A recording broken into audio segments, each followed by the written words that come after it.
자, 그러면 오늘 하기 전에 시장 분위기 잠깐만 보고 한번 넘어갈 건데요. 현재 지수를 좀 확인해 보겠습니다. 선물입니다. 선물이 잡아주시면 좋은데요. 예, S&P 500 0.19 플러스, 나스닥 다우가 0.04 플러스, 나스닥이 0.53% 플러스로 3대에서 반등하고 있는 그런 모습인데 이게 장 초반은 좀 좋아요. 근데 좀 이따 지나오면 알 것 같으니까 나중에 보시면 좋을 것 같습니다. 얘기했고 그 다음에 오늘 혹시 유로존에 나왔던 CPI 기억하십니까? 발표가 됐는데 조금 전에 네, 체크 못 하고 9.1% 9.1% 발표되는 바람에 다시 한번 물가가 높아지는 그런 상황이다. 쉽게 얘기하면 지금 지수가 3일째 빠지고 있는데 다 아시는 내용처럼 지금 그 파월의 매파전 반응 아니었습니까? 해서 제가 볼 때는요 미국 뭐 유럽 전 세계가 다 물가 때문에 고민을 하고 있는 것 같고 그렇게 본다 그러면 다시 한번 금리가 많이 올라가지 않을까 싶다고 보시고 한번 기사를 좀 보시면 좋을 것 같습니다. 자, 제가 준비한 기사를 한번 보겠습니다. 자, 뉴스 온데요. 뉴스 온데 좀 아쉬운 게 저희가 할 때 많이 안 들어옵니다. 뉴스오를. 뉴스오를 안 보시고 어떻게 미국 시장을 준비하십니까, 여러분들? 들어오시면 될 것 같고요. 지금 혹시 주변 분 중에서 안 보시는 분들은 전화하셔서 빨리빨리 들어오라고 좀 하셔갖고 일단 5천 찍고 한번 시작하는 게 어떻겠습니까? 아무도 평소에 부사장님께서 10시 반에 등장하시다 보니까 10시 반에 오시는 분들이 많은데 어제 공지 드린 것처럼 이제는 뉴스 5부터 챙겨야 되기 때문에 다들 9시 되면 접속해 달라는 말씀 한 번 더 전하겠습니다. 네, 그렇습니다. 그래서 네. 조만간 동접은 1만 명이 넘어가야 됩니다. 안 넘어가면 더 열심히 하겠습니다. 노력하겠습니다. 네, 노력하겠습니다. 자, 준비된 기사를 한번 확인해 보겠습니다. 첫 번째 기사인데요. S&P 500 지수 한 달 만에 4천선 하회했다는 기사가 나왔습니다. 정말 안타까운 그런 모습을 보여주고 있는데 4천선이 붕괴되는 그런 모습 보였습니다. 그리고 또 51선 하회하는 그런 모습 보면서 상당히 많이 빠진 그런 모습 보여주고 있는데 이거 어떻게 좀 다시 회복하겠습니까? 최파구님?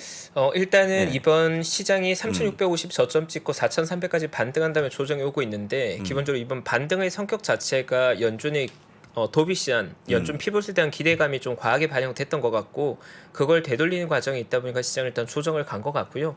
다만 상반기 괴롭혔던 악재들이 어느 정도 해소되고 있는 모습이라서 개인적으로는 4,000 언더면 회복 가능한 지수가 아닐까. 네. 정확히 얘기하면 3,986포인트거든요. 이 정도야 뭐 오늘도 갈 것 같은데 중요한 게 그게 아니고 다시 4,200까지 한번 터치할 수 있을까가 지금 관건인데 현재 지금 차트를 보게 되면요. 저는 차트 분석 안 합니다만 잠깐 보게 되면 51선을 깨고 내려가는 그런 모습 보여줘갖고 이렇게 됐거든요. 어떻게 이런 차트 모습은 좀 신뢰하십니까? 네, 부사장님께서 차트를 안 본다고 말씀하시면 언제나 차트 정확히 잘 보시는 것 같고요. 네. 개인적으로 좀 의미 있는 지지대에 자리 잡은 게 아닌가라는 생각을 조금 하고 있습니다. 그래서 일단 중요한 자리에 와 있는데 제가 볼 때는 말입니다. 뭐 4,800, 뭐 3,800까지 가더라도 다시 한번 올라가는 이유가 있으면 올라오기 때문에 이 숫자는 그냥 참고만 하시면 좋을 것 같습니다. 3,986포인트였습니다. 자, 두 번째 기사인데요. 저는 이거 쓰면서 좀 마음이 아팠는데 인텔 말입니다. 문제가 커지고 있습니다. 계속 이어지는 인텔의 수모가 상황인데 이제는 매도 의견까지 나오는 의견을 보였다라고 보시면 되는데 보통 이렇게 좋은 기업에 매도 의견을 하시는 분들이 최근 늘고 있습니다. 보시면 좋은데요. 번스타인입니다. 번스타인이 다시 한번 매도를 제시하면서 목표 주가가 $30입니다. 왜 웃죠? 너무 공격적이네요. 너무 공격적이고 현재 주가 대비 아래에 있습니다. $32니까 그래서 이제 문제가 되고 있는데 혹시 저는 반도체 잘 모르겠어요. 솔직한 얘기로. 근데 물론 아시겠지만 PC 수요가 둔화되는 걸 알고 있습니다만 뭐가 문제가 됩니까? 반도체가 지금? 일단 반도체 수요의 키가 됐던 게 자동차용 반도체 시장의 성장에 관련된 기대감이 있었던 건데 최근 경기 침체 얘기가 나오다 보니까 소비 자체가 둔화되고 있는 과정에서 자동차 쪽 수요도 약간 예전의 기대보다는 좀 꺾이는 게 아닌가로 우리가 반영되고 있는 것 같고요. 다만 롱텀 대하기보다 보면 반도체 자체가 꺾였다고 보는 건 좀 조심스럽지 않을까. 올해는 쉽지 않겠지만 내년 내후년 장기적인 뷰를 보는 투자자들이 기회는 만들어지고 있다고 보고 있습니다. 네. 반도체가 지금 겨울이 오는 건지는 잘 모르겠습니다만 어쨌거나 PC 수요의 둔화는 확실하다라고 볼 수 있을 것 같기 때문에 일단 좀 뭔가 좀 멀리 하시면 좋을 것 같고 지금 당장은 좀 매수가 좀 힘들다. 그죠? 라고 좀 보시면 좋을 것 같습니다. 그 다음에 CT는 아예 반도체 업종에 대해서요. 앞으로 향후 25%가 더 빠질 수 있다는 기사가 나왔는데 이거 정말 큰 문제입니다. 그래서 신년 만에 가장 안 좋은 흐름을 가고 있는데요. 아까 얘기한 것처럼 전반적으로 좀 안 좋아지고 있는 그런 모습 보여주고 있고 특히 엔비디아도 최근에 한 10% 이상 하락 좀 보였거든요. 그래서 지금 어려워지는 게 반도체니까 참고하시면 좋을 것 같고요. 반도체를 하신다 그러면 제가 보기에는 개별 종목에는 뭐가 있을까요? 좋은 게 우리 채퍼건은 뭘 좋아하시죠? AMD 같은 종목에도 관심이 있고요. 기본적으로 뭐 TSMC나 삼성전자 역시도 시클리컬하게 봤을 때는 가격에 많이 밀렸을 때가 과거의 기회 영역이었기 때문에 국내 반도체, 메모리 반도체 대형주도 개인적으로는 좋아하고 파운드리 입체 전반적으로는 기회가 있지 않을까.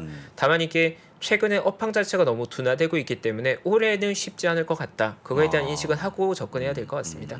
분할해서 접근하는 게 맞겠죠. 근데 이제 반도체를 말씀을 드리면 이제 흔히 매매하는 게 속슬 있지 않습니까? SOXL 3배짜리 매매하시는데 그런 거 절대 하지 마시고요. 이왕이면은 그냥 속스 1배짜리 하시거나 아니면 SMH를 하시라고 좀 조언드리고 어쨌거나 어려워지는 상황인데 어찌 보면 지금이 바닥일 수도 있으니까요. 그런 관점에서 잘 보시면 좋을 것 같습니다. 세 번째까지 봤고요. 세 번째입니다. UBS가 내년도 경기 침체 가능성 60% 잡고 있는데 60%면 반 넘어가는 거죠. 해서 좀 커지고 있는 상황인데 혹시 이 수치가 커진 겁니까? 작아진 겁니까? 한번 제가 여쭤보겠습니다. 여러분들한테. 한번 써보시겠습니까? 여러분들? 이 수치가 커진 겁니까? 작아진 겁니까? 중요한 포인트니까 같이 올려주시면 좋을 것 동참하시면 좋을 것 같습니다. 자기 의견을 제시하시면 좋아요. 다른 거 적어주지 마시고요. 예. 글이 좀 시차가 있죠? 한번 보겠습니다. 자꾸 AMD 말씀하셔가지고 그냥 바로 공개하겠습니다. 지금 보시는 것처럼 6월 달에 40%에서 좀 올라간 겁니다. 해서 침체 가능성이 커지고 있는데 내년도에 말입니다. 제가 볼 때는 주요 IB가 경기 침체가 온다고 있는데 경기 침체 가능성이 제가 볼 때는 고용 지표가 좋기 때문에 전 별로 이렇게 생각하지 않고 있는데 많은 분들이 이렇게 생각하는 거죠. 그래서 일단은 IB는 이제 부정적으로 본다는 거 다시 한번 말씀을 드리고요. 60%잘 기억하시면 좋을 것 같습니다. 채퍼그님 한 말씀 해주시죠. 일단 침체 가능성이 높아진 배경에는 연준의 정책 스탠스가 가장 중요한 것 같고요. 일단 지난주 파월 의장의 발언 자체는 시장이 인플레이션과 침체 중에서 연준의 방향이 어디에 초점을 맞추냐에 대해서 궁금해하고 있었는데 결국은 침체를 감내하더라도 인플레를 잡겠다는 거니까 시장 입장에 부담을 좀 느끼는 것 같고요. 금리가 높은 수준의 상당 부분 지속된다는 것 자체가 시장 입장에서 부담일 수 있어서 아마도 올해의 금리 인상의 부담을 내년에 저희가 체감하게 될 건데 내년도 침체의 깊이는 꽤나 좀 가능성이 높아지고 있는 게 아닌가. 다만 그 침체의 정도가 마일드하게 지나가길 좀 바라고 있는 정도인 것 같습니다. 침체로 가는 건 거의 확정된 것 같고요. 확정입니까? 확정입니다. 근데 그 경기 침체는 온다고 해도 그 다음에 1년 뒤, 2년 뒤, 3년 뒤 주가가 올라가는 그런 모습 보여갖고 이것 또한 뭐 그냥 지나가는 정도 한 감기라고 보면 어떨까라고 저는 생각하고 있는데 하여간 나중에 잘 참고하시면 좋을 것 같고요. 네 번째 계산이 중요한 건데 우리 채퍼건의 생일이 언제입니까? 전 4월 29일이 생일입니다. 4월 29일입니까? 네. 좀 이따가 한번 우리 오신 분한테 여쭤볼 건데 네.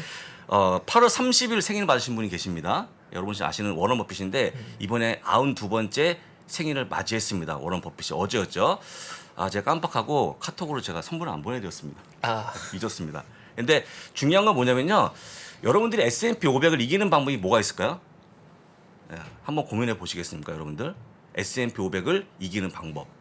2배짜리, 3배짜리 아닙니다. 오히려 여러분들이 벅시어에스에 투자하시면 그런 내용이 나오는데 다음 페이지 보시면요. 제가 이거 숫자 보면서 외우느라 좀 걸렸거든요. 잘 보시면요. 1964년부터 2021년까지 S&P 500은 배당 포함 연평은 11%, 그 다음에 총 수익률이요.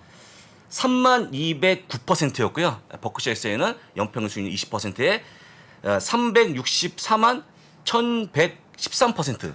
1613%. 이게 몇 배입니까? 어마어마합니다. 어마어마하죠. 어마어마한 그 수익률을 자랑하고 있는데 이렇게 시장을 2배 이긴 분이 저는 또 있을까? 없다고 보니까요. 다시 한번 버크셔에스에 관심을 가지면 좋은데요. 대단한 기록을 보였다라고 말씀드릴 수 있을 것 같고 진짜 다시 한번 뵙고 싶은데 저는 언제였죠?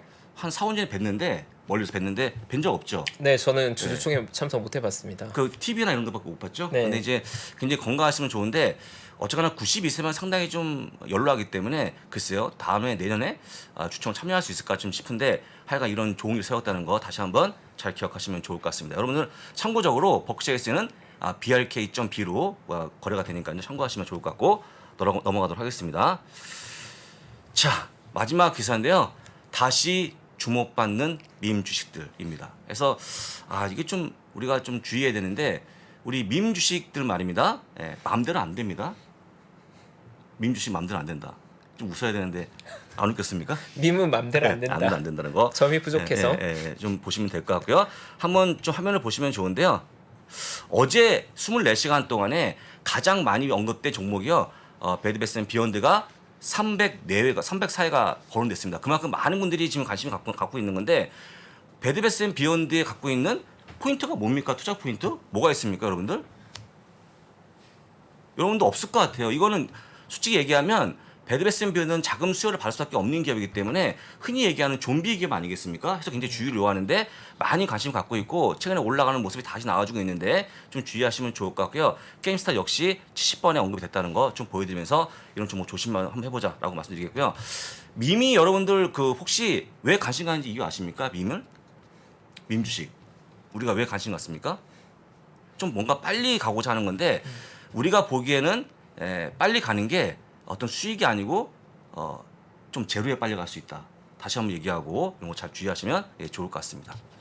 미국에 밈 주식이 있는데 국내 투자자분들은 국내에는 밈 별로 없다고 생각하시는데 개인적으로는 세배 레버리지가 국내에 사실 밈인 것 같고요. 뭐 쏙3나 세배 레버리지 ETF 투자하는 분들은 사실 뭐 미국의 밈 투자하는 거와 마찬가지로 리스크에 노출될 수 있는 점은 좀 양지하면 좋을 것 같습니다. 현재도 지금 보게 되면 예타운이 좀 많이 보유한 종목에 보면 3배짜리 역반영 정반영 위에 있기 때문에 그게 밈이라고 생각하면 되는 겁니까? 저는 국내에선 그런 정도의 효과를 가지고 있다고 생각합니다. 세배면 무조건 좋다고 생각하는 오해들이 많이 있는 것 같고요. 네, 빨리 안 가죠? 수익이 안 납니다. 맞습니다. 그래서 교통사고 여러분들 나죠. 잘 주의하시면 될 것 같고 오늘 발표한 여러 가지 리포트 중에서 그 좀비 기업에 대한 리포트가 있었는데 좀비 기업 분류됐던 기업들이 제 얘기가 아닙니다. 뭐 리비안, 뭐 스냅 같은 기업들, AMC, 게임스타 같은 걸 얘기했기 때문에 그런 거 정말 좀 주의해서 매매하시면 어떨까라고 말씀드리고요. 아예 그냥 관심이 안 가지면 어떨까라고 다시 한번 조언드립니다. 참고하시면 좋을 것 같습니다. 네, 뉴스5 저희 정리해 봤고요. 이어서 저희 글로벌 마켓 브리핑부터 첫 번째 코너 시작하면 될 것 같고요. 저희 잠시 광고 보고 와서 첫 번째 코너 이진용 선임 매니저님 모시겠습니다. 현재 하락장을 정확하게 이해하고 많은 배움을 얻는 기회로 삼아보시면 어떨까요? 빠르게 경제 수준을 끌어올려주는 국내 최고의 경제 강의. 앞으로도 투자가 계속해서 이어져야 된다고 한다면 상승장도 겪어봐야 되겠지만 하락장도 있지 않을까요? 하락장에 좀 우리가 겪고 있는 거죠. 굉장히 고통스럽죠. 하락장에서는 어떤 일들이 일어나는지 그리고 언젠간 바닥을 긁겠죠. 그때의 느낌이 어떤지는 생생하게 기억을 해두시는 게 되게 중요합니다. 그거 되게 중요합니다. 바닥을 긁을 때의 느낌. 바닥을 긁을 때는요. 세상이 끝난 것처럼 보여요. 오늘이 바닥입니다. 이런 사람은 없어요. 고점도요. 우리가 모르는 데 와요. 작년 11월에 나스닥이 고점이었거든요. 오늘이 고점입니다. 느낌 없어요. 왜? 모든 게 멀쩡하거든요.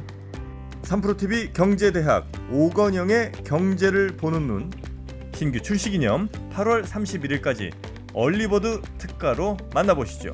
지금 바로 영상 아래 댓글을 확인하십시오.